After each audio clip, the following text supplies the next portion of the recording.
लोकसभा की कार्रवाई फिर से स्वाहा हुई, फिर से स्थगित हो गई है कल तक के लिए। एक बार फिर से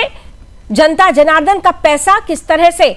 उस पर पानी फिर गया है। मॉनसून सत्र जिसमें लोकसभा की कार्रवाई आज सुबह हमने देखी 11 बजे जब कार्रवाई शुरू हुई थी तो पहले ही दौर में हंगामा शुरू हो गया और आखिरकार फिर कार्रवाई को कल तक के लिए स्थगित करना पड़ा है। विपक्ष के हंगामे के बाद लोकसभा स्थगित कर दी गई है और ऐसे में अगर देखें तो अब तक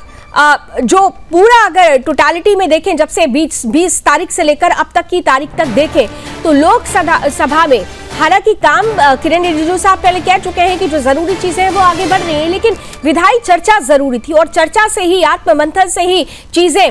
सकारात्मक निकलती हैं। लेकिन हंगामा करना सिर्फ विपक्ष का मकसद रहा है और यही वजह रही कि एक बार फिर से लोकसभा की कार्रवाई शुरू होते ही हंगामे की भेंट चढ़ी और आखिरकार विपक्ष के हंगामे के बाद कल तक के लिए यानी मंगलवार 11 बजे तक के लिए लोकसभा को स्थगित कर दिया गया है।